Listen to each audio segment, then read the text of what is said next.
another edition of Photographica. I'm speaking to you from inside my car because this is the only place I can get the peace and tranquility that I need to put my thoughts on tape, so to speak.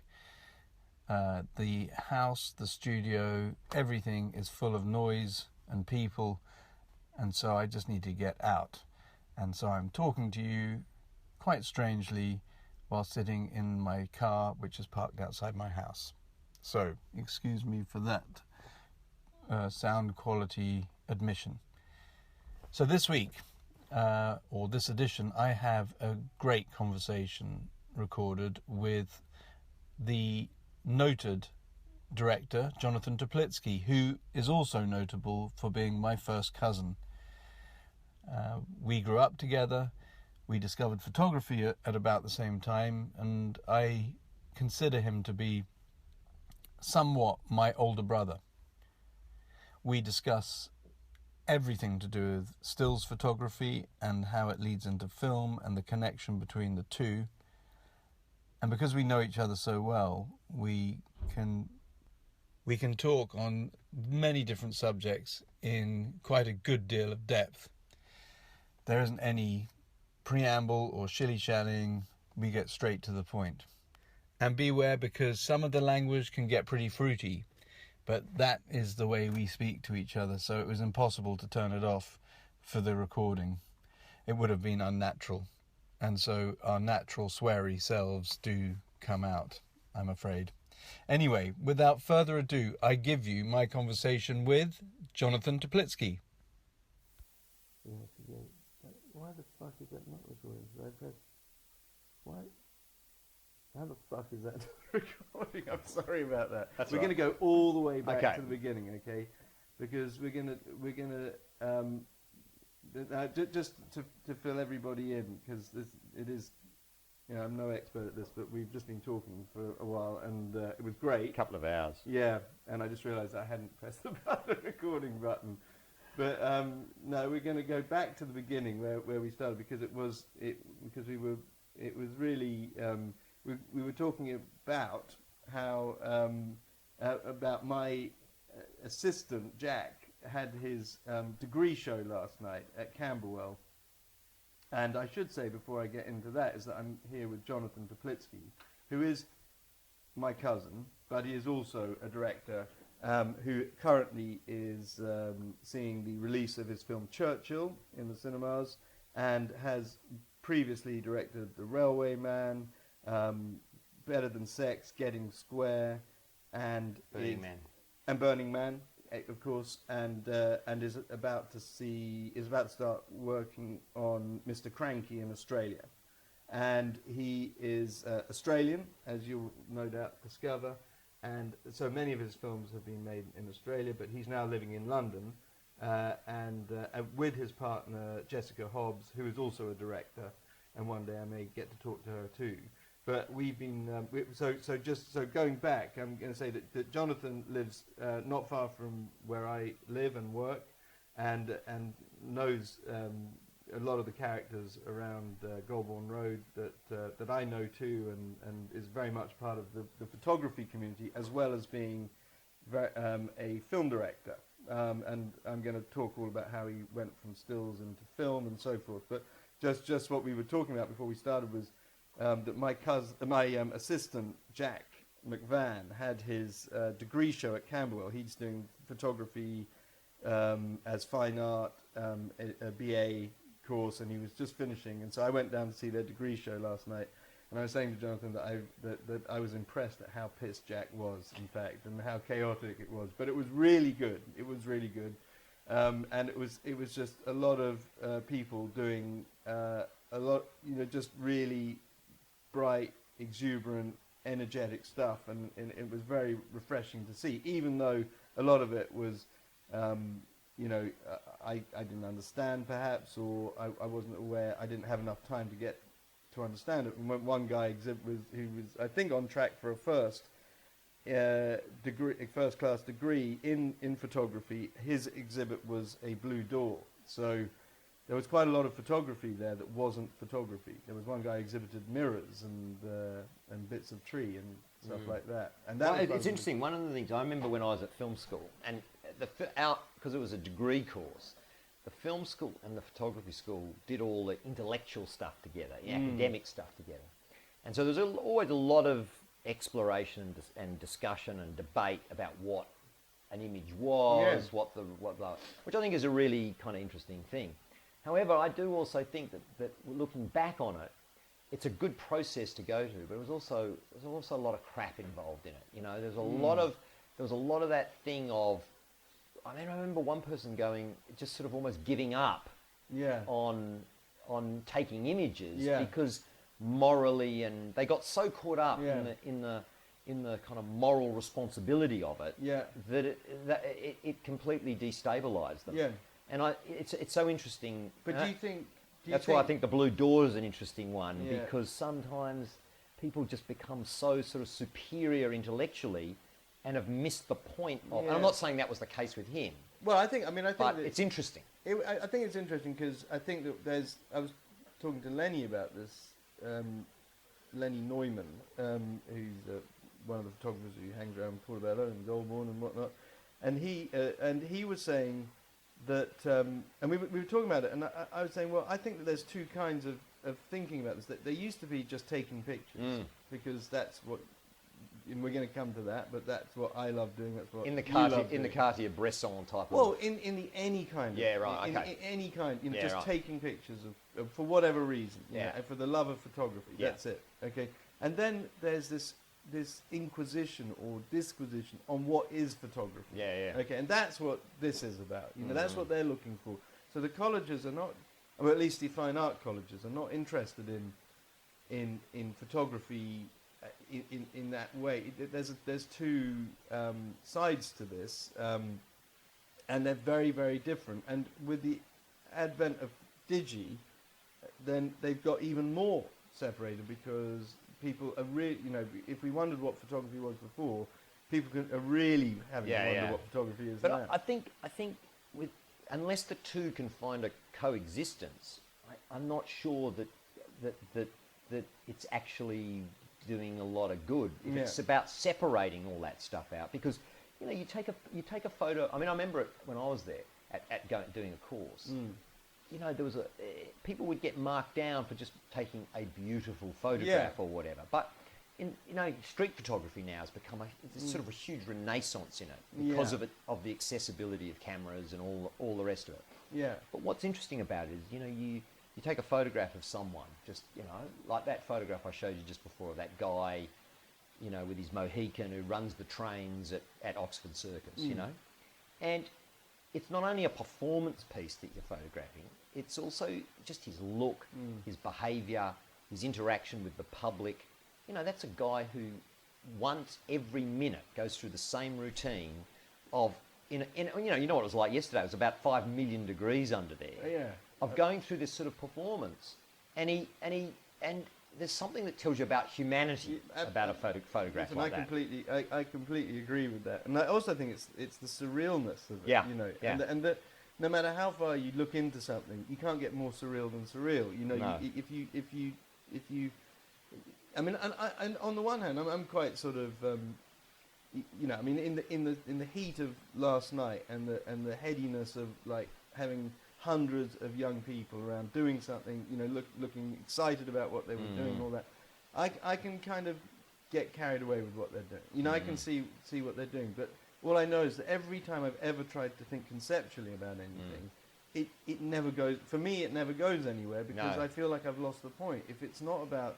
But see, a really good exercise, I reckon, would have been, on Thursday morning when we all woke up to this terrible fire down there. If I'm running a photography course... I don't care what's on the agenda. I'd send them all out. Go up to the tower, have a look, and you come back and talk to us. Take some photographs if you want, or not. Come back and talk about the experience. Because that experience where people are pushed to the limits of the best and the worst, and there's every element of society involved in that. Political, economic, everything. Well, and photography can be the key that opens up that discussion, which to me is what art is really about. Well, yeah, but I mean, I think that's why, in a way, that's it. I mean, that we're kind of metaphorically, and where we're sitting in North Kensington is metaphorically and physically in the shadow of Grenfell Tower. Yeah. We're not even a week away from the fire, and it's had a huge impact on everybody around here. And there is no way that in the immediate aftermath of that fire that anybody from the colleges would have anything to say about it, because they're not encouraged to. It's not part of their training. It's nothing, you know. Yeah. Whereas everybody I know, and I've been reluctant to. I mean, I did take pictures, but I didn't want to take pictures unless I knew what I was taking, unless I had my angle or I knew that why I was taking pictures. I didn't just want to go and snap pictures for no reason. But it is the way that we interact with things. You know, I mean, it is the way that human beings. Photography is a way that human beings can make a link with the world in a way that they couldn't do otherwise. And I'm very much on that side of the. But it's an interesting one, because I agree and I partially disagree, because you talk to people like, you know, when I did Railwayman with Colin Firth. Yeah. And Colin and I had this really interesting discussion once, and about the way that photography, in a sense, from his perspective, had, in many ways, diluted or undermined the human interaction that he was used to. He's a very generous man, and will get out of a car or come out of a building and talk to people like a normal person. He won't sort of be whisked away all the time.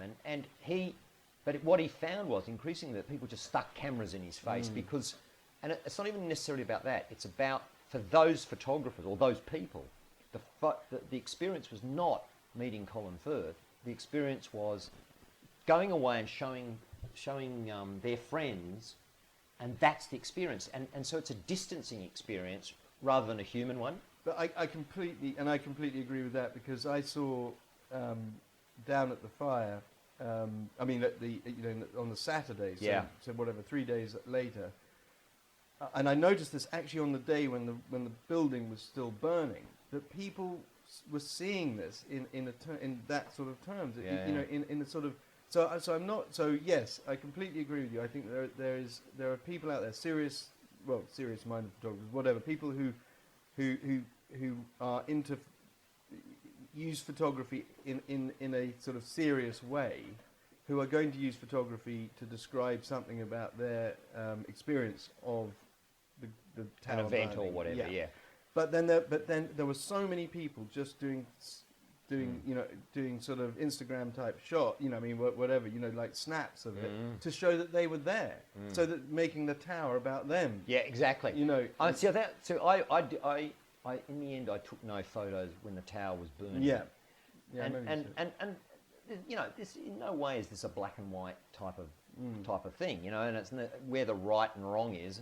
Who the hell knows? But for me personally, there were still people in there, and there still are. Yeah. So you could apply this for all of eternity, and that's what I was going back before, is that you can talk your way, you can paint yourself into a corner and never take an image because there's always a reason not to. But there was something. My big question is, how many people who went down to that tower, or even watched on TV or whatever, actually related to the people and the human element? Now, I think a hell of a lot did, but on what sort of level? So, in many ways, sometimes the camera is like a shield, and you use it. And you hear war photographers talk about it all the time, and you put it up as a shield between you and, so that you don't get, whether falsely or otherwise, too close to the experience. That the experience can't overwhelm you. I think that's, and actually, funny enough, if you look at it that way, people are holding up a shield in a literal sense. They're holding up their camera.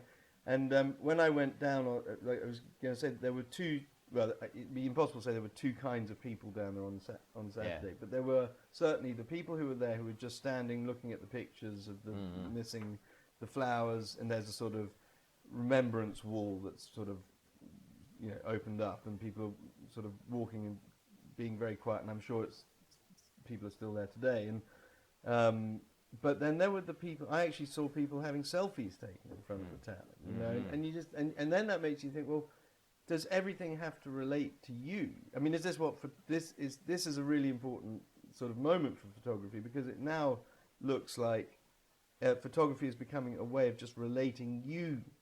It's not even you in everything. Yeah, I mean, it's not even about the photographer. It's about the photographer in the photo. Exactly, yeah. and I think that's the thing with what you said about Colin Firth. They don't give a fuck about Colin Firth. They care about the fact that they were seen with Colin Firth, and whether it's Colin Firth or Grenfell Town. Apologies to Colin Firth for putting him in the same sentence, but maybe we're looking at a point in photography where they equal the same thing. You know, I mean, it just shows that it's like the same as somebody pulling out their camera and taking pictures of their food and immediately sort of spreading it around. It's not about the food, it's about them and the food. You know, it's a mirror to them, to everything that they do. Yeah. But but I think we'll probably come back to this. But I just want to go back because we were talking before I actually hit the record button before. About your beginnings in photography. Yeah, right. Because I remember, because you were saying like we had similar beginnings in photography, and I remember it, and I remember that you I remember when you got into photography, and I'm, you know, so can you remember? Can you just go back and say? Well, you know, I was over here having no idea what I was going to do, other than I knew one thing, and I just wanted to travel, and so in many ways I went off for months and months and months on end.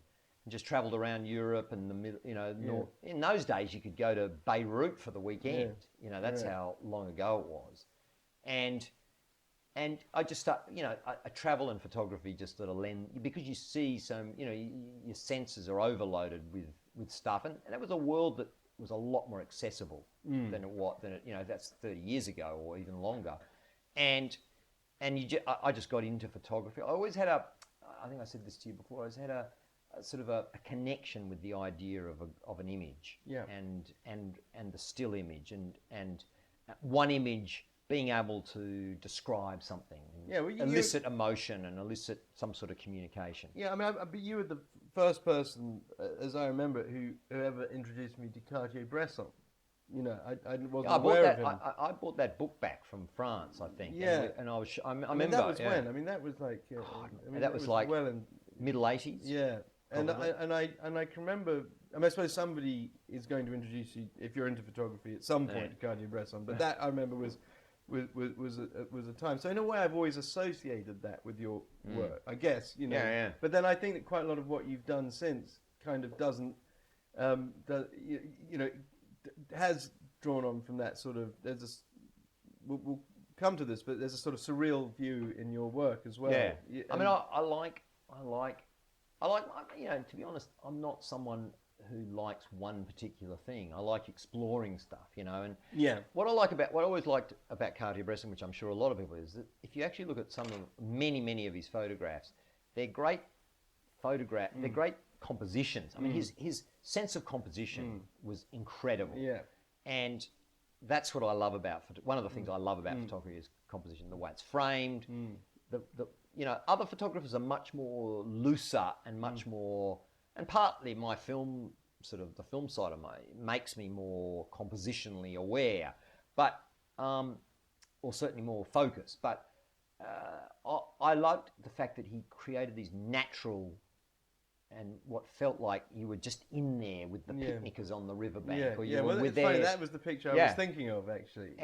And see, also my mother always, I think where my sort of interest in travelling came from was that my mother always had this extraordinary, because she was a cook, extraordinarily visceral descriptions of France, and in particular the south of France, and the Loire and the Dordogne and all those places. And so she used to, you know, as you know, hop across and go and work there and all that sort of stuff. And so I grew up with this extraordinary sort of sense of that country. Yeah. And then to see Cartier-Bresson's photographs just added another layer to it. Because the things that she loved to talk about were sitting on the side of a riverbank having a picnic, you know, and so in a way it brings these things to life. And nothing gives you interest more, particularly when you're young, than than stuff that comes to life, you know. And but that is so funny because that picture was the picture I was thinking of because of the family sitting by the riverbank having a picnic. Yeah, and it's just. Well, it's also very much out of both our families. Yes, it is. That's true. That's true. You know, it is funny that so much of the previous generation were food, and now it's photography and film. Yeah, you know. Yeah. And but for some reason I do associate that. But for another reason, which I'm gonna save, and I just want to take you back to before you went to college, to film school. Yeah. When you started getting into taking pictures, Yeah. you were.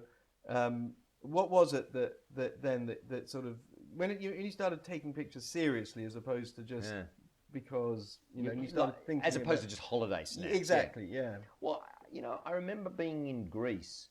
I think I just bought that camera off you. Yeah, which, as we said before, wasn't mine to sell. It was a my father's. It was a Pentax Emmy Super that was your dad's that I'm you sure sold you've to me. mistaken it. You for sold mine, it to and me. I didn't disabuse you. You sold it to me for £24. Was it 24? £24, and obviously a film camera, and it. What did it have? Did it have a 35mm lens? It was 32 mil lens. 32 yeah, mil 32 lens. mil, Yeah. 2 mil lens, and I took thousands of photos on that, and obviously in film, and I was in Greece, and I found this tennis racket lying on the ground, and because Greece has got the fantastic contrast that just exists there with the light, the white buildings and stuff. And I just started taking these sort of silly shadow photographs, but with the tennis racket. I remember this.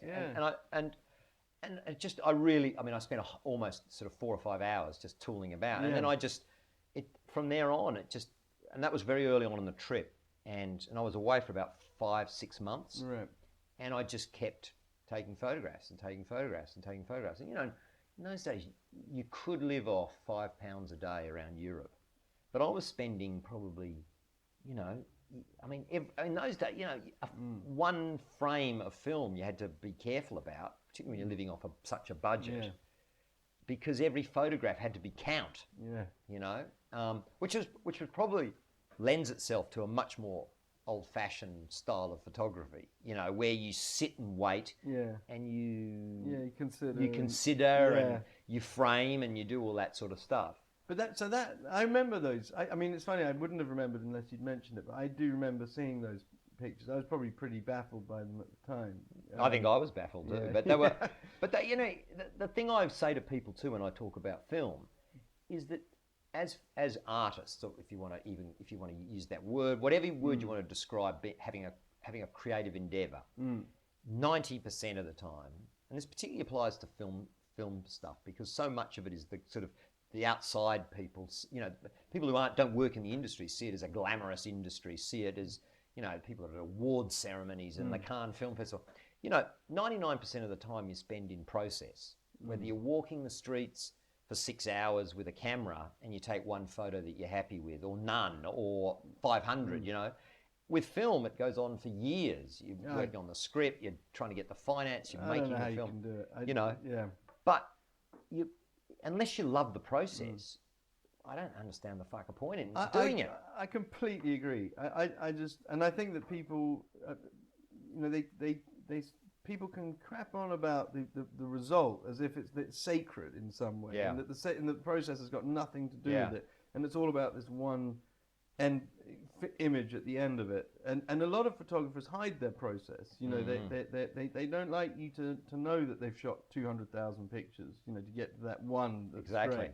They want a myth of perfection somehow, but that they took one image and it was the Mona Lisa. And I mean, but I think most great photographers will acknowledge that you've got to take a lot of pictures before you get it. But the process, I love the process. I love taking pictures. I love what it does to me when I'm taking pictures. I think about it all the time. I occasionally take a picture which I'm happy with, which keeps me going. Otherwise, But I've often wondered to myself, what would I do if I never took pictures? I'd still take pictures. Yeah. You know, I mean, it would just. But I think, all of that is not to say that you want to take striking pictures that speak to people. That's the whole point, is that you put that's part of what you do. But it's a form of communication and interaction with the world. But, in film particularly, it's so often,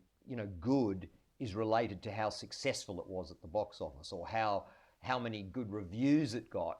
You could go through the history of movies and find, films that never won Oscars, films that got two stars out of 10, all this kind of, and they're great movies, that because they weren't seen at a particular time in a particular, and you could probably multiply that by billions in terms of photography. But that's context, isn't it? That's placing the film in the right context. Yeah, exactly. So that people sort of get it, and so often the context is killing. Whatever the prevailing context is, it's bullshit, and for some reason, other things rise to the top. I mean, I don't know if you saw what's it called, Firestorm?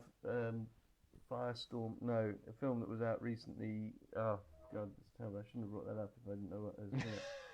Is it called Fire? It was kind of like a. It was a film set in a warehouse, and it's just all about people shooting at each other. Right. And it's. No, I didn't see it. You didn't see it, but I talked to a lot of people who enjoyed this film, and I'm going to. Yeah. Remember what it's called in a minute, but I saw people walk out of this film. Yeah, right. But the reviews were amazing for it, and it was just the context of the film was. It was placed in a context, whether by the PR company, whether by the star power that it had. It was somehow made it through. Whereas, mediocrity can rise in film, in image making, in a way that it can't do perhaps in music. I think because music's all about about excellence and. But I'm not sure about that. There's some pretty mediocre stuff on. Well, there is, but somehow you But the thing is, it's not really. Again, it's not. It's when there's cynicism attached to it. And the trouble is with movies. A lot of movies now is that cynicism went into making them. The trouble is with the music industry. There's a lot of cynicism. That this is what will make money, as opposed to which undermines the creative process. Yeah. And I think that's the killer. But that's something that photography doesn't suffer from. No, it doesn't. And because it costs so little to take a picture, and so when you were, okay, I'm going to go back to that to when you went to Harrow College. Yeah. Was it? Yeah. Yeah, and you did film, and you got in. What did you do to get into to Harrow College? Because you had no kind of. It wasn't like you were doing a foundation course or something like that. You went straight into doing a degree course in film. And I didn't even apply to do the film school. I went along for the interview, and I'd printed out. I'd had printed I think about 30 images from that 6-8 months of travelling. Well, it was even longer. It was probably 2 years of travelling, and I took that, and one of the people who were interviewing me said, these are very cinematic. And I said, I didn't even really know what that meant, And they said, would you be at all interested in a place on the film school? So you could have gone stills or film at that point. Yeah, I'd applied for the stills course. Oh, I see. Yeah. Okay, I didn't know that. Right. And I went, well, I'm not sure. And they said, look, the two courses run parallel with each other. We do a lot of photography, particularly in the first year of the film school, and you get to use the facilities from either, if you're in, you could use the facilities as a crossover between the thing. And I thought, well, part of the reason for going there was to get access to good darkroom space. Yeah. Because in those days, you developed and printed your own stuff, and so and that's really what I wanted more than anything. And so I, on a whim, really, and it wasn't just a whim, because in that travelling, particularly a lot around Europe, I discovered European cinema, and so I'd seen a lot of, the Italian neo-realists, the French New Wave, and when you see it's one thing seeing them just seeing them. It's another thing seeing, Breathless in Paris, and then being able to walk around where it's, to see, some of those Dolce Vita in Rome, and I've always kept that connection with European cinema. I wasn't one of those people who grew up and loved, Batman and Spider-Man and all that kind of stuff. And American cinema, I love a lot of American cinema, but I have a great affection in the way I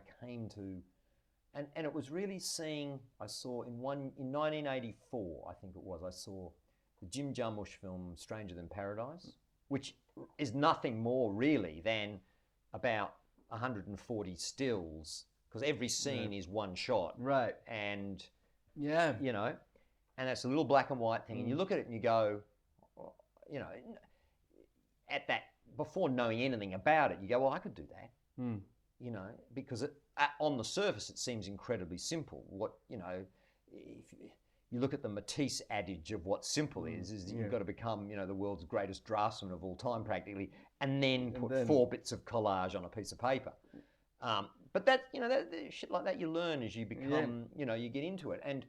And then I saw the Tarkovsky movie, The Sacrifice. Right. And so the combination of that sort of very, very way down the far end of art house and the sort of narrative art house was kind of where I wanted to be. And has that changed? Not really. No. But I'll tell you what has changed is the commercial realities of making films now, 30 years later. And it's so, there was a real interest once upon a time in making those art films, and there was a real market for them. Now they just don't. That market just doesn't exist in the same way. I mean, you remember in London when we were talking about that era in the 80s, in the late 70s, there were so many independent cinemas. Yeah. I used to go. I remember going with you to the Metro, which was just off Leicester Square, and seeing Atom Goyan film or something we went and saw, and I used to go there once every 2 weeks to see a bunch of all these in rep and stuff. And there was a time in London. There was a time in London. Just give me 1 second. Yeah. 1 second. Yeah. That was the editor of Churchill. Fuck him. Yeah. I was in the middle of, what was I saying?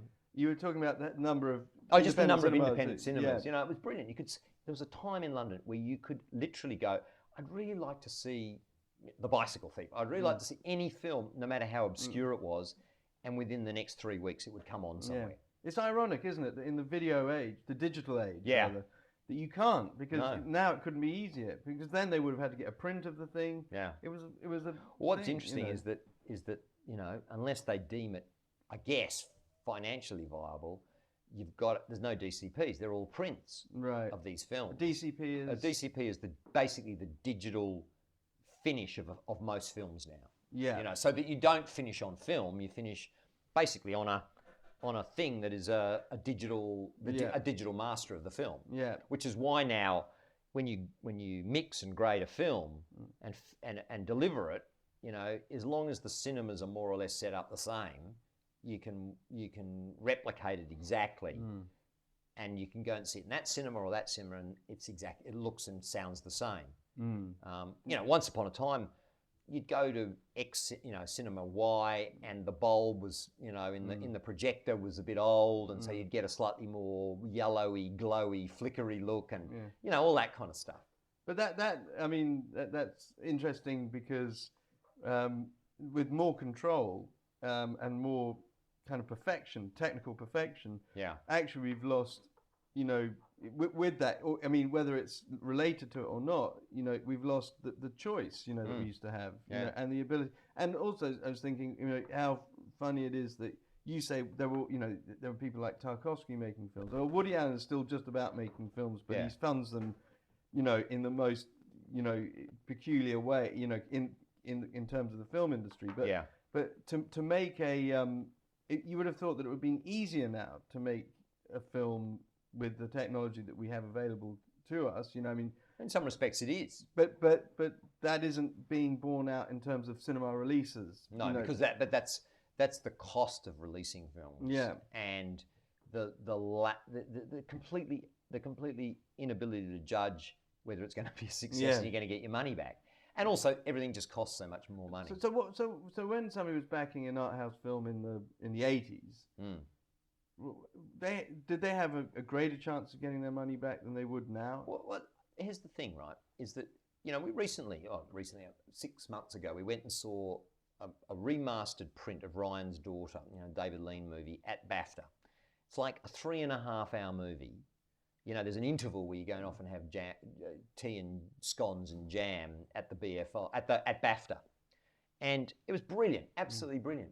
And that there's a sequence in it where he waited for this storm to come to the west coast of Ireland, and there's Leo McKern. You remember that actor? Of course, he's got a rope tied around him, and he's going out into this thing, and these waves are, I mean, health and safety for a start wouldn't allow you to do it, number one. Yeah. Secondly, you'd just have all this, actors wouldn't do that, that it was life-threatening. Yeah. But they probably went, well, he's got a rope around him and, and he'll be all right. He's got better than 50% chance of getting out of it. And these people getting washed off rocks and stuff. And the only reason I mention that is that that's a lot cheaper than spending a month on a soundstage with green screen and then digitally doing it and then blah, blah, blah and all that sort of stuff. And it just gets bumped up and bumped up and bumped up. I mean, in a way, it's like it's reflected. I mean, you could be quite sort of pretentious about it and say it's reflected in the Grenfell fire because there's such a... Sorry, mate. Okay.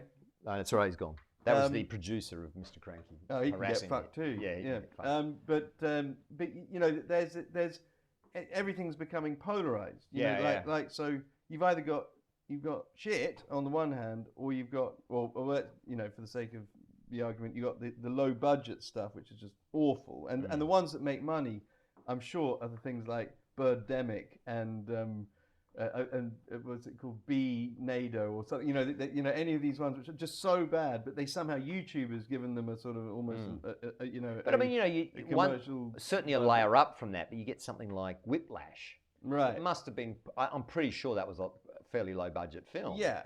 But that was a great little film. And there are going to be exceptions which cross over and become, commercial successes and so on, and critical successes. But for the main part, what you haven't got, it's like, so you've got the mega budget things, and then you've got the no budget things, and then in between there's nothing. Well, television has taken over that. Right, so television is filling in there, yeah. Well, I mean, that's one of the reasons. But that's still a pretty big budget, though, isn't it? I mean, in terms of if you were making, you directed Broadchurch and things like that, that's still for TV, that's big budget stuff. It's relatively a good budget. I mean, Amazon original series and Showtime and HBO and some of those budgets are fantastic. I mean, working on Will, for example, that was a really, the resources there were fantastic. But it's still, television's a different beast, some of the processes are very, are exactly the same as making a film, but it's a different mentality in a way, and the spend is different, and certainly the schedules are different. Yeah. And it's different when you're making a huge, 10 episodes where story has to be spread out, character arcs and all that sort of stuff. Yeah. But television certainly on all sorts of levels, television drama, I mean, it's never been as fruity and as ripe and as prominent as now. Yeah. And experimental in some many ways. Yeah. In many ways. I mean, in many ways, a lot of TV series, even 5 years ago, but certainly 10 years ago, would have been independent, low-budget movies at Sundance. Yeah. Right. There's a show we're watching at the moment, I Love Dick. Yeah. Have you come across that? No, I've heard about it. It's fantastic. Yeah. It's fantastic. Yeah. It's 8 half hours. Right. Unbelievable acting, unbelievable story. Episode 5 is one of the great half hours of television I've ever seen. Fantastic. And it's like a feminist diatribe in parts, and it's all about stuff, but somehow you connect to it on a dramatic level, on an emotional level, because the performances, the direction, everything about it is great. Yeah. But also, I suppose TV screens have got bigger. Yeah. And that's allowed for more cinematic. Cinematic Cinematic feel. Thanks. And I just wanted to sort of go back to when you left, because when you left Harrow, there was a very, very sort of burgeoning video sort of scene going on. Yeah. You know, in the 80s. And I can remember when you started making karaoke videos for the Japanese market. And and as I remember it, tell me if I'm wrong here, but as I remember it, the Japanese were seriously into karaoke, and it was kind of getting to be a big thing in the rest of the world. But they had a budget, which I can't even imagine now, for making videos, for getting European production companies to make videos for films like Gilly Gilly Cats and Alan Bogan by the Beach and Pearl's the Singer. That's right. I mean, what's amazing is, I was very lucky. I came out of film school, and I at film school I became very good friends with a woman called Martha Fiennes, who's Joe and Rafe Fiennes' sister, and she was a year ahead of me, and we kind of connected on a sort of Tarkovsky straight. We both loved those films and all that sort of stuff. Anyway, I shot a couple of her films at film school, and I shot her graduate film. And we became really good friends. And when she left a year ahead of me, she went and she got picked up by, in those days, I mean, it's incredible even to think about. In those days, companies would pick up directors and pay them a retainer. And she was on a retainer of like 60 grand a year, which would come out of jobs that she did. And then, once she got above that, but guaranteed it. And had to come out of university and have that resort to be paid what? Probably, I don't know, 50% of the population, more than 50% of the population, in your first year out like that in a creative field is extraordinary. Yeah. Anyway, she got picked up and she was doing music videos for EMI. Anyway, I helped her out on with a lot of the stuff. And when I first left film school, I worked on a number of shoots as a camera operator and as an AD and all sorts of stuff.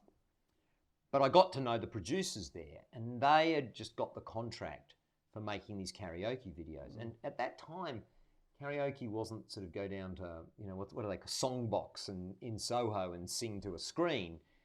It was, but even if you go there now, they've got videos. I've come across some of the videos we used to make at birthday parties and shit like that.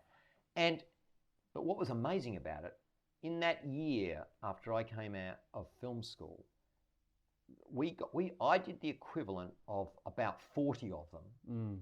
Every one of them, it was over about 18 months, and every single, was it 40 or maybe it was only 20, sort of mid-20s, but it was still quite a few of them. Every one of them had a budget of £3,000. I mean, can you imagine that now? They weren't. Was that £3,000 was then £3,000? Then, this is £3,000 25 years ago. So as I got paid nothing. And rightly so, mate. And your acting was appalling. Well, I disagree with you. You get a little wage from it. From each budget, you got a little bit of money, and you got 3 rolls of film. Everything was very precise what you got. Well, it was a package for everyone. It was, and it was, and some of them. I mean, we went to Australia. We went back to. I mean, I was living here, but we went back to Australia and shot 12. We got in a minivan, drove from Sydney to Alice Springs and back, and shot 12 on the road, and just picked people up to act in them, and each one had a little sort of story, but they were. I mean, they were. I mean, each of them was a crappy pop song. Well, I just want to take. I mean, my memories of doing. I did, I think, 2 or 3 of them, or took part in 2 or 3 of them without any pay, or credit, as far as I'm concerned. As I can remember, but. And I think I did bring a certain your agent kind said of, you couldn't have credit. Yeah, but I think I brought a certain kind of seriousness, a certain kind of purpose, gravity, let's say. Gravitas, definitely. Yeah, but the one we did, which was Gilly Gilly Cats and Alan Bogan by the beach. Where you're running up the beach in your tuxedo. I mean, and I got married to my sister, I think, and your brother Martin was a preacher on a rock. That's right. My mother was a painter. But the thing that as I remember it, was that these were a series of stills. I remember these being shot as a series of stills. That they were, and you recreated on the beach that picture, the Cartier-Bresson picture. Yeah, that's right. And but also there was we did some. I mean, I always tried to do. and this has defined my career in many ways. I've always tried to find some great imagery, even though you're a slave to the narrative to a certain degree, a slave to this, and you can't always. You've got to shoot things in a way that help you tell the story. But I always try really hard to find those great sort of still images, if you like. And we did. I've forgotten about those, but those were really great images. I would love to find that. I'd love to find those because, and if I could, I would sort of try and digitize. But here's the interesting thing: if I went off to Hollywood and made a $150 million film, you still couldn't better what a couple of those images were that cost nothing. Yeah. And that's the great thing about cameras is that once you're there and you've got a few willing people and a scene, you can do some, that's the great thing about photography is that you can, out of nothing, it doesn't matter where you are, in what context, you can find a great image. Yeah, I mean, it's funny because I was into photography then because I've been into it in a way for a long time. But I can remember also the pain, the physical pain of that day and being set up by you. And I think the two things if I look back on it now, I remember was one was the composition and sort of recognizing the shot, that Cartier-Bresson shot that we set up on the beach, and two was the complete kind of indifference to the pain of others that you showed in putting those shots together. Because actually, putting these sequences, a couple of people were standing in the water. Oh no, waves were coming in, the tide was coming in. I think it was Dad was actually the one who was lying down.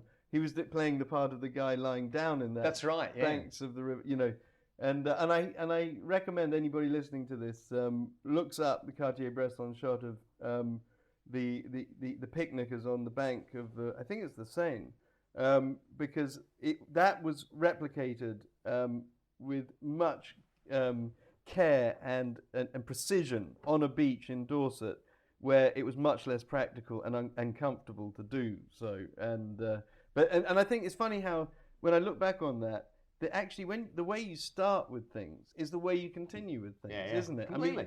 You're interested. I mean, I did a. And the thing I should say, what was so great about doing all that stuff is not only that you come straight out of film school and you're working and you're creating imagery of your own. You're not, working for someone else in a way. But what also was great was that after about 18 months, I was able, out of all those karaoke videos I did, to cut together a show reel that got me picked up by a really good production company. Yeah. And in those days, like MTV was just becoming something. So it was becoming huge. So there was suddenly an influx of money. And did London have a particular place in all of that, do you think? Very much so. I mean, London was one of the epicenters of music videos. And there were music videos being made for $1 million in those days. I remember someone putting a pitch for a U2 video, which got shot in Morocco in the end. And I think the budget was like $850,000 or something like that. Right. And I mean, this is 30 years ago. And it's sort of incredible. I mean, now, that industry just sort of disappeared in a funny sort of way. And I spent 4 years here doing music videos, and we did a dozen, we did maybe 10 or a dozen a year. Yeah. Once I sort of broke into it, and it was fantastic. I mean, it was a great learning thing. We went all over the world. Yeah. I mean, do you think that because you were shooting film in those days, it was always film. There was a great restriction of film, like how much film you can afford to shoot. And do you think that in some ways the restrictions that the industry had on it was made it in a sense more intrinsically creative than it is different. now? It's different because the first thing I would say is I never didn't shoot the shit out of it. Right. Even though we were shooting on film, because there's nothing to compare it to. But I mean the difference is that when you do a shot in slow-mo, for example, you would shoot it on film in slow-mo.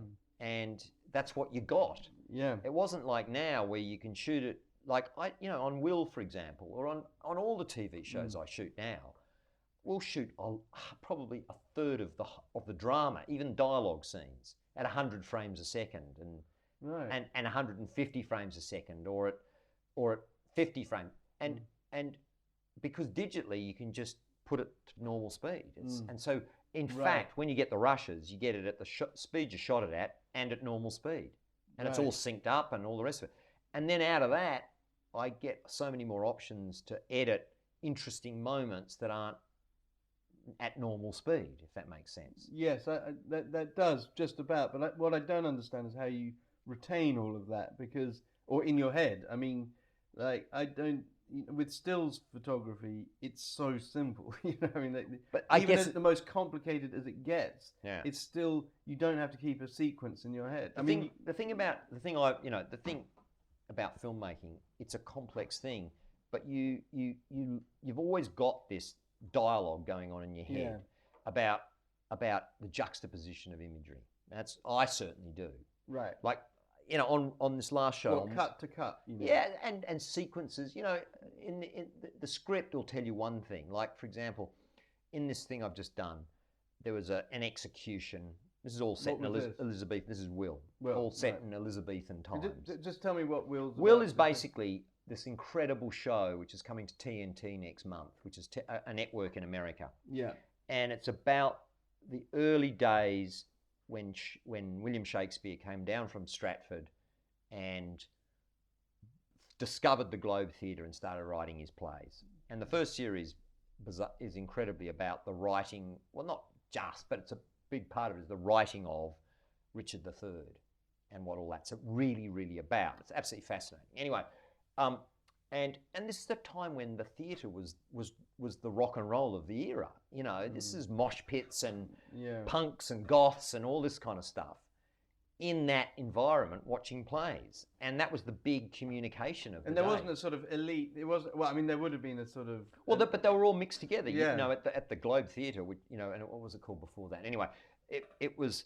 You know, you'd have all the knobs and the lords and the ladies and stuff in boxes and often sitting around on the stage, and then you'd have this mosh pit of 400, 500, 600 people, and then you'd have slightly more to do lower, upper middle class people in the stands, and it was this huge circular amphitheatre, and you know, and audience participation and all that kind of stuff. I mean, it's like, you know, feeding lions in the Colosseum, you know. But this I think is really interesting. I just want to say, because I just think that what you're describing there. We'll get back to talking about Will in a second, but the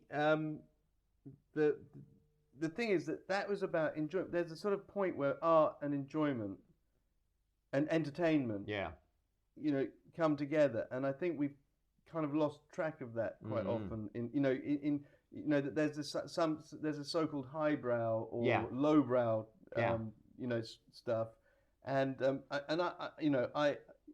I resent the difference. You know, the Shakespeare. We still listen. I mean, as we speak, there's a production of Julius Caesar in New York, which is being vilified for you know, showing the assassination of Donald Trump. And so Julius Caesar would have been put on in the Globe in those days, but with a crowd.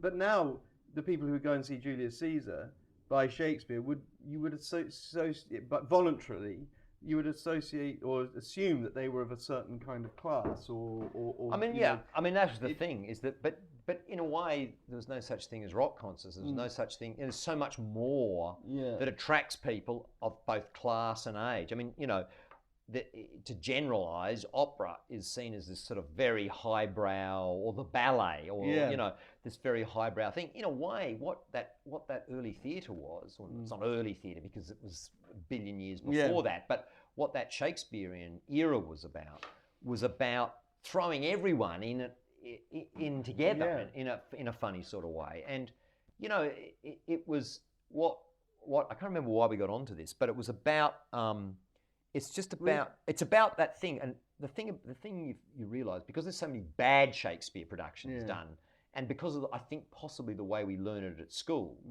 which is kind of dry and a bit dull, and that you kind of grow up with a slightly not Shakespeare again type of attitude. Yeah. But when you actually get into it, it's utterly fascinating, and you realise that metaphor and there's this great moment in one of the episodes I did, which is for me as a working in drama, is just as dramatic and hairs on the back of your neck type of moment as that great moment in one of those Bourne films when he's on the roof and looking at them, and she goes, "Well, how do you know he's there?" And she's standing right beside you. Yeah. Those kind of moments, and that are great in thrillers and what have you, is when Shakespeare comes up with the idea of using myth to talk about a real person and being able to reflect that, but not be defaming. Yeah, and for the audience to participate and participate. Yeah, and these are great. When he comes, because Richard III is not about Richard III, the king, the long dead king of England. It's about Richard Topcliffe, the Queen's torturer, and he disguised it as Richard III because Richard Topcliffe was the most dangerous man in England at the time, and trying to rid England of Catholics, and so he wrote this metaphorical sort of using the mythology of Richard III to destroy publicly Richard Topcliffe, and in doing so reinvented the theatre, reinvented drama, and was it so in that sense then he was being kind of he took the audience along with him knowingly. I mean he was kind of, but that's kind of you get the feeling at the moment that politically in filmmaking you can't really do that so much because there are too many vested interests, corporate stuff. I mean, what you were saying before is that separation between, if you think of Shakespeare as it's got drama, it's got pathos, it's got emotion, it's got comedy, it's got the whole gamut of things. So in a sense, it's art house, it's commercial, it's exactly Whereas the trouble is now is it's either. I mean, how many times have you heard people go off and see one of the superhero films and go, there was no story, it was kind of a spectacle, but it was no story, and every now and again you get one little gem like Deadpool or something like that, which has a bit more to it. But and in a sense feels like it's taking the piss out of the genre or something like that. Yeah. But at the same time, you get the same, different people going off to see art house cinema. You go, oh my God, it was so long, or it was so dour, or it was and once upon a time, social realism and social commentary and comedy and all existed in these great Jack Lemmon and Walter Matthau movies and Hitchcock movies, and genre wasn't just genre. Well, this is great because those the directors like Hitchcock were artists, and they were also, they knew that their job was to connect with viewers or punters, whatever, that they didn't see the audience as being factionalized one way or the other. They wanted to produce a film that was, if you, I think that the French, what the French did, let's say, with the New Wave, and taking it in a different direction, where maybe they were taking it away from completely sort of popular audiences, but the reality was that there wasn't a chasm between what was considered a discerning sort of knowledgeable audience and an audience that was there to be entertained so much. Yeah, I totally agree. What the French New Wave did was they adopted post-war American culture in a big way. I mean, that's what Breathless is kind of about. But they used European surrealism as their often they did. Yeah. But they also used a naturalism, and what they did was, Godard's cameraman Roll Coutard, he used to use these tiny. They started using tiny cameras and doing it handheld, and they got rid of the 200 people in the crew, and they didn't have a lot of all the accoutrements and the toys. They'd get out on the streets and probably most of that was shot without permission in the Rue Saint-Denis and the left bank, and they just wandering around and doing this, that and the other. And, there's great stills from those shoots of, was it Belmondo or one of those? smoke, getting a light off Yeah. a passerby in Yeah. the street. There's no fluffers and caravans and shit like that going on. And they just got out in the street. And so the whole means of production got changed But that came out into a of much more documentary style. But that came out of as a reaction to, say, the big studio productions Yeah, at exactly. the time. And so everything's like a reaction To something to something else. And so as soon as you start trying to recreate that for no reason at all, Well, then it becomes pastiche, and there's a fuckload of pastiche around. The world is full of pastiche. The world is full of, sadly, it's the nature of the way, because what it's ultimately about, it's always about money. It's always about money. How can I make more money? And if I can make a masterpiece and not make money, or if I can make a pile of absolute shite and make money, 9 times out of 10, people will choose the pile of shite. Yeah. And that's the nature of. But one hopes that within the film community, the photography community, amongst all the communities, is that artistic communities, is there's a greater interest and a greater sense of wanting to artistically, creatively comment on the world around us. Yeah. Okay. So that would so for the purposes of what we're this discussion, would that then say? Could I say then that the reason that you take a lot of pictures now, and this is really what we're meant to be talking about, you take a lot of pictures now because there is none of that. That you don't. There's none of the pressure of collaboration, of budget finding, of all of the difficulties of making a film. Yeah. There's only total freedom. The freedom for you to Partly is the answer. Right. I mean, it's a lot of things.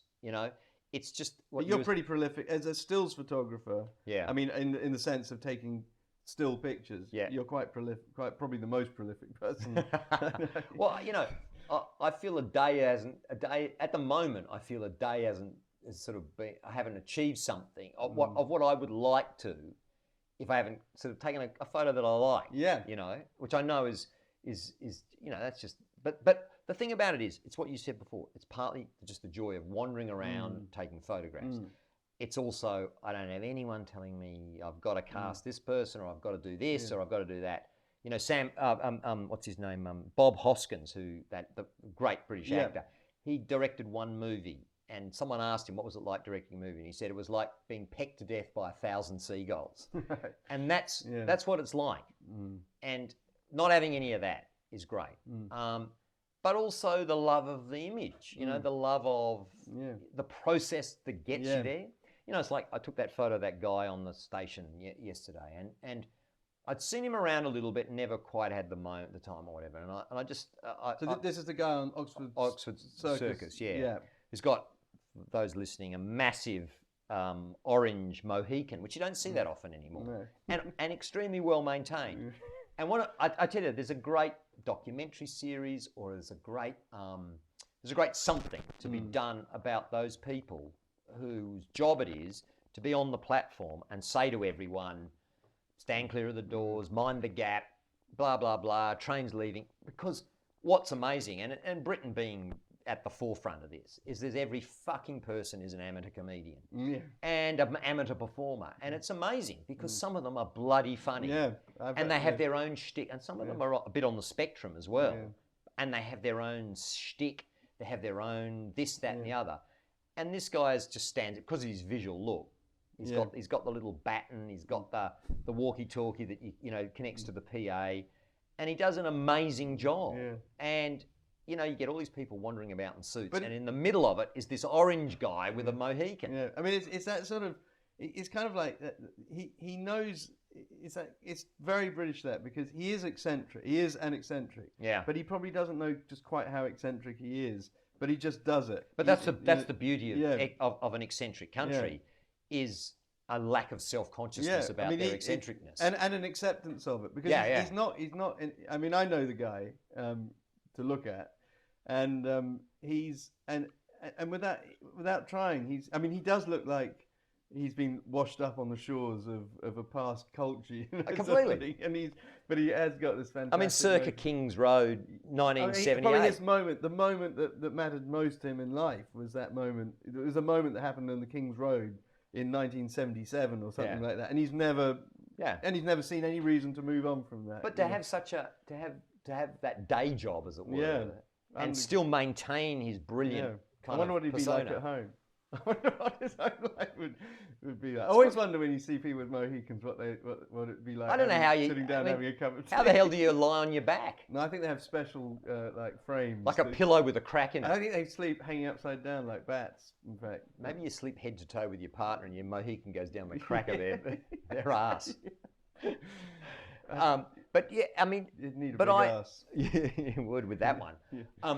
But I take it because for all those reasons. And as I was saying to you before, is that suddenly getting an iPhone, because I didn't really do much photography for 20 years. Yeah. And because the headspace that is taken up by film work, because I've written a couple of films as well, the time it takes to do all this stuff. And I really kind of, was in a career that I couldn't, I just didn't have time to wander about like I do. I've sort of made time now. Yeah. And so I build it into my life now. So, the other day I walked into town and then walked all the way up to St. Paul's and then got a tube back to Tottenham Court and then looped back down to the river. You end up walking 20 kilometres in the day. Yeah. And you take photographs and what a great way to spend the day. But what's fantastic about it is that there's a certain freedom. It taps into all the things that I love about creating imagery and creativity. And possibly we don't. I mean, individually know what it is really, what it's all about anyway, and it's kind of up to other people. Funny enough, I sometimes think to tell you what it is that's in your work, And one of the things that I know from, having looked at your pictures, your pictures on Instagram, but then seeing the originals, is that there's a sort of crafting of the image. And I don't want to put it in a pretentious way or something, but it's a bit like digging something out of the ground. And I always think about this when I'm printing other people's pictures. Yeah. I mean, I would go for my own, but it seems more apparent with other people's pictures. You're looking... Well, what I do is I photograph using Hipstamatic, that app, and what that does is there's a thing on the camera that allows you to shoot in Hipstamatic, but it also gives you the original, just basic color shot. Yeah. So you get two shots of the same thing, one in black and white in a square format, and one in the 16:9 format that is sort of normal in color. And often I end up grading the colour one because I want a wider frame or something like that. But it gives you a certain randomness about what you end up with, certainly from a... Yeah, answer that? Yeah, no, I'm not going to answer that. Okay. Yeah. But it gives you a certain randomness about it. And I've explored quite a few sort of... I don't use that many apps, but what I like is I like a crisp, clean-ish black and white. So I use... quite a specific lens on Hipstamatic and a black and white film. Yeah. And it gives it a slightly dreamy, but I add usually a bit of contrast. Yeah. But there's a lot. I mean, basically, you're not just taking the picture and then leaving it. No. There's another process that goes on top of it. But also it's a bit like when you see the original picture compared to the finished picture, as it were. Yeah. There's an element in it which is maybe the emotional center of the image. It's a person or an attitude or something like that. That kind of comes out as a result of that process. Yeah, very much so. And so there is a kind of storytelling, and that's what I think of when I'm printing other people's pictures. Is that there is a storytelling process in every still image, and it's a question of without a doubt bringing that narrative out through reducing some things in importance and making other things more important without manipulating it. I mean, without literally making something bigger or smaller or something like that, but kind of a sort of series, and it's a very sort of it's a very instinctive process. It's a very it's not. There's nothing there's no right and wrong. It's just. I mean, there are some images where I sacrifice slightly my what I would choose to frame it, because predominantly, certainly at the moment, most of these photographs, the way they get seen is on Instagram. So they're on a very small, tight format. And seen quickly. Yeah. And I would love to, as we've discussed, start printing them up. But the thing about when you're shooting on an iPhone, you're slightly a slave at the lack of, they're not great in low light, and so sometimes you have to bring out, and also, all the film work I've done, from commercials to music videos to TV drama to feature films, all of that goes through a grading process. Yeah. I mean, originally in the first couple of movies I made, it was on film, and so it was just it was a 3-light process. And who the fuck's that?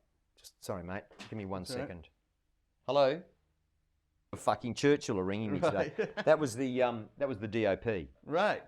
Who He is can get fucked too. He's a brilliant guy and a brilliant photographer. But so I go through that process to bring out, because that's what I want, is emotional. But sometimes I have sacrificed on that small format because it's so small. Yeah. Like I took a picture. It's not my favourite picture I own, but it's kind of cute. Is of a, those little Messerschmitt cars. Yeah. And there was a taxi passing which had sort of whales on the side of the thing, and there's actually a little bit of writing that said something along, I can't remember what it said, but it sort of commented on the those Messerschmitts, those 3-wheelers, they look like fish. Right. And it was a great juxtaposition, and I zoomed in a bit on it, which I wouldn't normally do. If I was printing it to a normal size, someone could see all those elements. But on Instagram, it's too small to read what it's saying, so I zoomed in a bit, which I didn't really want to do, but you do, because so you sacrifice some of the aesthetic for the storytelling part of it. Hey, hang on, I'm just going to pause. So, whatever you do to get to the final image is key. I mean, it's all part of the process. Yeah, I mean, completely. And it's all part of the enjoyment of the process. I've taken photos. I took this photo in. That's what I love about the process as well, is that you think you're taking something, and then you look at the photo and you discover a whole lot more in it that you didn't realise was there. Yeah, I mean that's part I took this, and I tend, because it was very much, I think it's a reaction to when I was at film school and we used to have to do all this intellectual stuff and put text with photos and stuff. I love to try, I mean, it's part of where my head is at photographically, I guess, at the moment. I don't put text with photos much. There's a guy I follow who writes these fantastic things with the photos he posts that often have nothing to do with the photograph. Who's that? His name's Will Gautier on Instagram. I don't know what his name right. Yeah, but Will Gautier. Yeah, right. I'd have to have a look. Well, we'll put some links in the thing. Yeah. But the only time I really do is when it's something comedic and it needs a punchline. Yeah. And I took this photo in Paris. I watched this guy, and this absolute classic guy with a beret walking down the street with his dog, and it just looked like, you start to get a smell for a photograph. It's about to happen. And I thought, something's going to happen here. I can tell. Anyway, the dog stopped to do a shit on the side of the road, and the guy stopped, and just his whole posture was one of just waiting for his friend to get over it. And as I took this photo, I was really happy with it. When I got back, I started sort of fiddling around. I realised that across the road was a guy unloading a van. And so I put a caption that said, man waits patiently. And his whole body language was one of him just going, dum dum dum dum dum. Man waits patiently for friend to unload. Yeah, right. And it was brilliant. I mean, from I loved it. To me, it's a great little story. Yeah. Because you go, well, is he talking about the dog or is he talking about the guy across the road? And it's that kind of discovery that is really, really entertaining and fantastic. And also it's funny how things happen to certain people. Completely. So people see, it's almost like different worlds exist for different people. Completely. And that's always amazed me. That the world looks to me different from the way the world looks to you or to whoever. I mean, a good example was, sometimes I go into the galleries and it kind of fascinates me, people watching art. Yeah, me too. And I went into the National Gallery and there was this guy who must have been about 85 and he had a walking stick, had all the accoutrements of a good photograph, you know what I mean? And he had it was tall, but had this extraordinary stooped back. Yeah. And I just sort of surreptitiously followed him around until he stood looking at something out on a wall, and right behind him was a Henry Moore sculpture. Right. And the juxtaposition between them was I just think it's a cute photograph, But it is that because you can describe it and everything, and you can talk about it. You can kind of break it down, and you can analyze these things, in terms of form, in terms of context, and all those things. But actually, there's something sort of alchemic. There's an alchemy about the picture itself, completely. And in a way that and it's kind of contains a kind of bit of your DNA. Yeah. And only and so you can. That's one of the things I love about photography is that when you look at the picture, you can't really say anything about a picture because the picture says it all. No, exactly. And I like that. I really like that about it. Occasionally, as I said to you. No, but I think even when you put the caption in, that's part of it. I'm not saying that I understand. I'm saying you can when you look at somebody's work, you're really looking at them, and there's a real simplicity to that, which I find attractive. I think really also, as you were saying before, I think pictures find photographers as much as photographers find pictures. Yeah. And a good way that transferred to film was where I was desperate to find an interesting location because we shot Churchill based out of Edinburgh. Yeah. And I was desperate to find this sort of exterior location that had something about it, was graphic, was whatever. Anyway, I discovered online this amazing place called, it's a little island just off the coast of, in the river there, off the coast of Edinburgh. And it's an island off the coast of Edinburgh. If that makes sense. In the river. In the river. In the Forth. Okay, right, okay.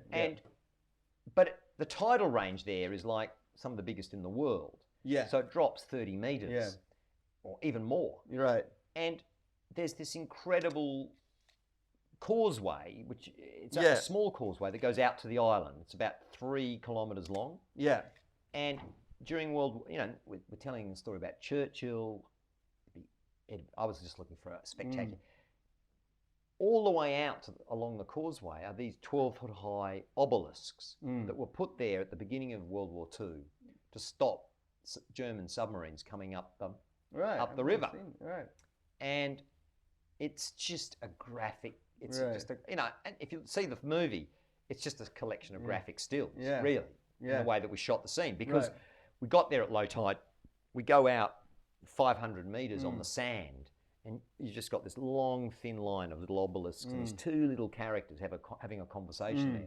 And what was brilliant, you could go 500 metres out that way, 500 metres out the other way, shoot down and up and down the causeway, and it was that I was as interested in it just to go and take a photo, let alone put it in the movie. Yeah, it sounds that kind of.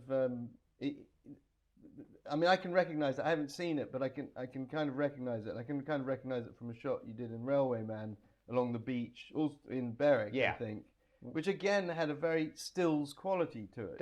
Even though it was a moving shot, it wasn't sort of like a still movie shot. It was there was action in it and everything, but still, at no point could you separate the action from the sort of composition of the scene. I think I know it. There's one with the umbrella and you're walking along the beach. Well, that was actually the one with the umbrella was actually an accident. Right. On the causeway at Holy Island, which is just south of North Berwick. Right. Of North Berwick. It's just down the coast into England. Right. And it's on Holy Island. It's just off the coast. Yeah. It's about just near Berwick upon Tweed, and it was unbelievably shocking. I was like a cyclone in here. Yeah. And I kindly, the Nicole and Colin graciously got out of the nice warm car into the cyclone. Yeah. And the worst thing that actors hate is direction that goes, can you just run around a bit and then end up hugging him? Yeah. And take this umbrella with you. Yeah. And this sort of happy accident happened where they kind of chasing each other, and then he hugs her, and the umbrella goes, and it just spun in a perfect and landed on the other side of frame. Yeah. And you could just never plan for that at all. But the other shot, which is Colin when he comes back from Thailand walking along the beach, what's interesting about that is that it's a tracking shot, but the composition never changes because you're moving laterally. Yeah. You've got all that amazing. I mean, it's quite surreal in Scotland, the way you've got those Victorian and Georgian terraces. Yeah. And you're looking back from the sea to the land. Exactly. And he's walking in front of those sort of Parallel Victorian terraces, and it's a very British. You couldn't be anywhere else in the world. No. You know. Yeah, I do. Listen, Jonathan, I'm going to have to get back to the studio because there are people there waiting for me. But that has been great. I've thoroughly enjoyed it. Thoroughly enjoyed it. You know, but and I think we could do. I'm sure we could do another one. Actually. We could do another one. We could choose a subject that was even more slightly more. Yeah, but I mean, this was more general. This was more general. This was more of a general chat that I think we've needed to do for a long time. Yeah. But I think that I think that I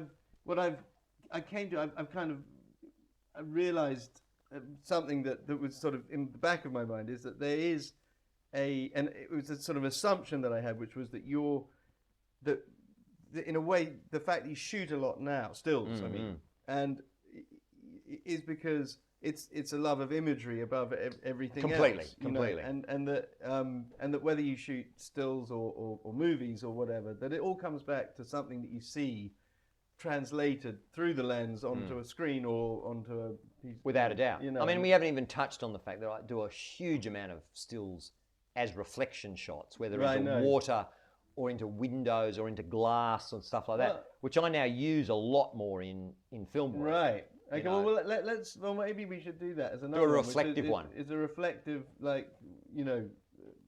something which we could illustrate. Yeah. So absolutely. So let's do that. Okay. Well, for now, anyway. Okay. Thanks very much. Pleasure. Great.